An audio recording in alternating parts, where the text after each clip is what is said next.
सबको बेसब्री से इंतजार होगा आज के दिन का, 23 मार्च का। लाइव शुरू करने के पहले हम शुरू हो चुके हैं, आप जुड़ रहे हैं। आप दर्शकों से अनुरोध है कि अधिक से अधिक जुड़ें। आज आपके लिए जीत के दरवाजे जो खुले हैं, ये खुशी का वक्त है।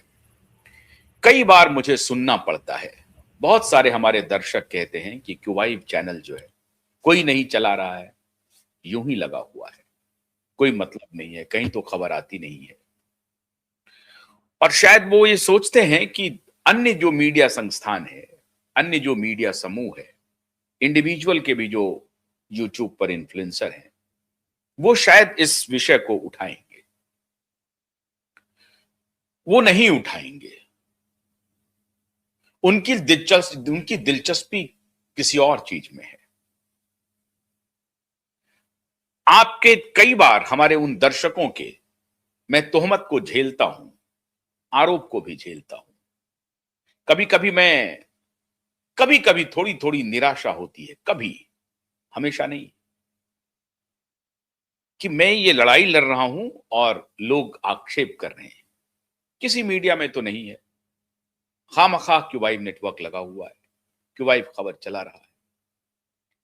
सारी तोहमत, सारे आक्षेप को झेलते हुए, लेकिन मैं उन सभी दर्शकों से अनुरोध करूंगा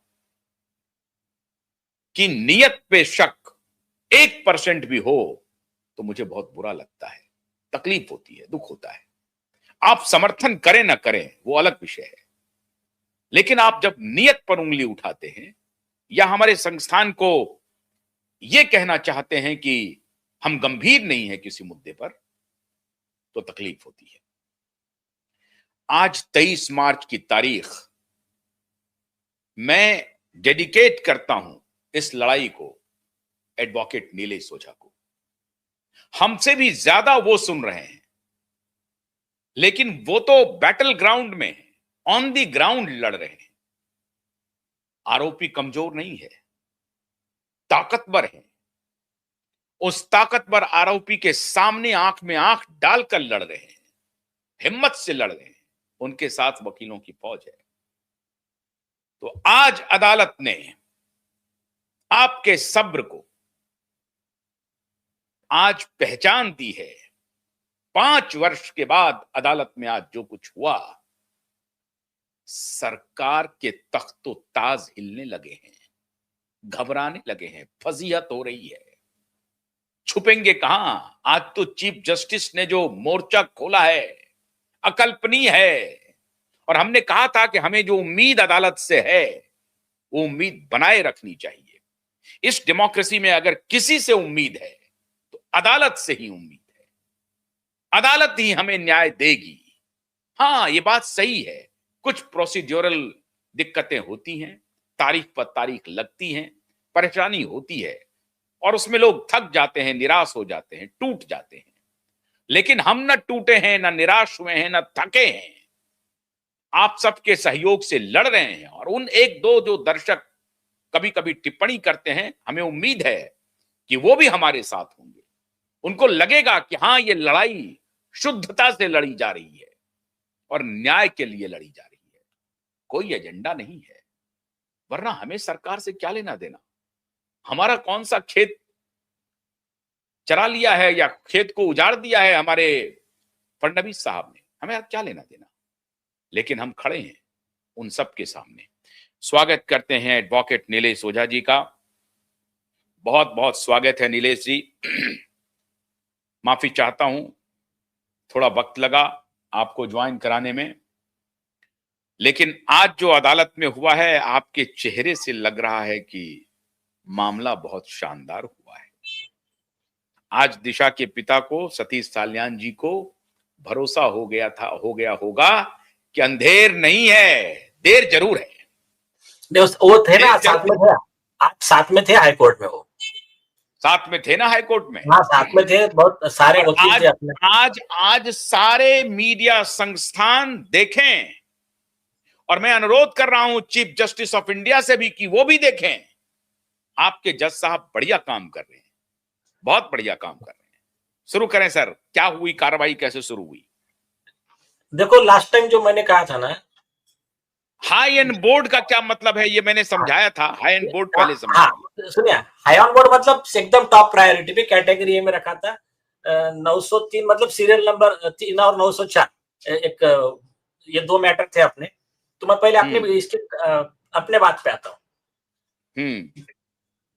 एकदम 3 मिनट के अंदर सरकारी वकील वो आए, वो सबको फेल कर दिया हमारे चीफ जस्टिस साहब ने। और देखो उनका क्रिमिनल लॉ का जो नॉलेज है ना, रियली मैं आई विल अप्रिशिएट। हाँ, कि मैं आपको बताऊं तो आप भी समझ पाएंगे कि कितने अच्छे तरीके से उन्होंने मैटर को पकड़ा। कोई केस लॉ दिखाने की जरूरत नहीं, कोई ज्यादा बोलने की जरूरत नहीं। अच्छा। जैसा हियरिंग शुरू हुआ, चीफ जस्टिस साहब ने पहला सवाल पूछा, ये केस में एफआईआर रजिस्टर हुआ कि नहीं? अरे वाह वाह वाह वाह वाह वाह वाह वाह, तो वाह वाह वाह वाह।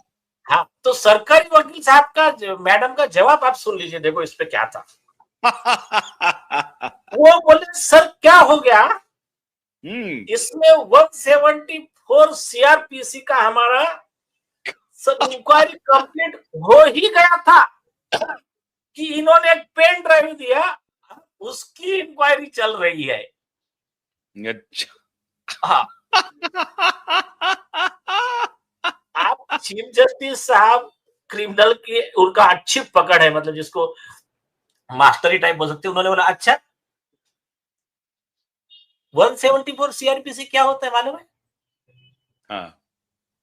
बोले 174 का रिपोर्ट जो बनता है वो आपने वहां गए, आपको क्या दिखा इसका नोटिंग करना है।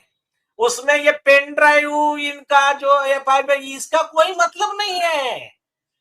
आपको सिर्फ वहां जो दिखा वो नोटिंग करना है। इसको या तो 2 घंटे में करो और मैक्सिमम 24 घंटे के ऊपर नहीं।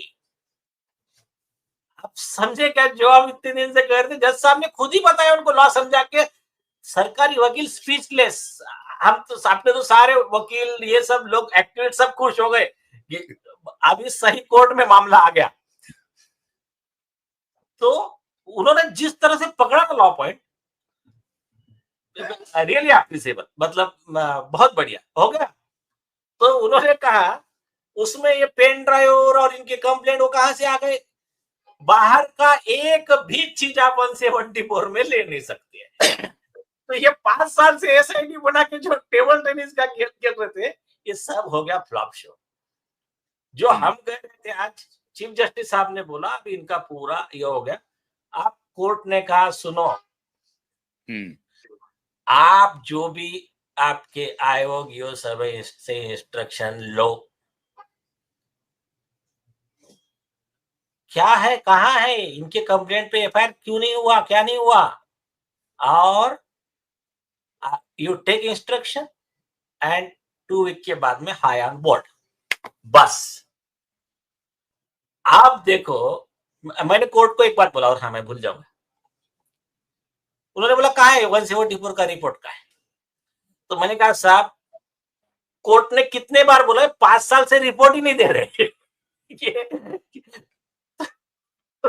फिर कोर्ट ने फिर और उनको कोर्ट के समझ में आ गया सब। कोर्ट तो एक तो उनका क्रिमिनल का उनका ही स्टडी बढ़िया था खुद का ही, और वो पूरा केस पढ़ के आए थे। लेकिन देखो कैसा है, सबसे इंपॉर्टेंट बात तो ये है कि जब हियरिंग शुरू हुई तो चीफ जस्टिस का पहला सवाल कि एफआईआर हुआ कि नहीं हुआ, यस, ये क्या संकेत कर रहा है? नहीं भाई, यही संकेत करता है ना भाई, गैंग रेप और मर्डर का कंप्लेंट दिया है आपको, आपने एफआईआर क्यों नहीं किया अभी तक? और उन्होंने जो जवाब दिया था उसको तो 2 मिनट में उड़ा दिया चीफ जस्टिस साहब ने। उन्होंने कहा 174 में ये नहीं रहता है, सिर्फ आपने क्या देखा वो है, आप ये कंप्लेंट के बारे में बात करो चलो।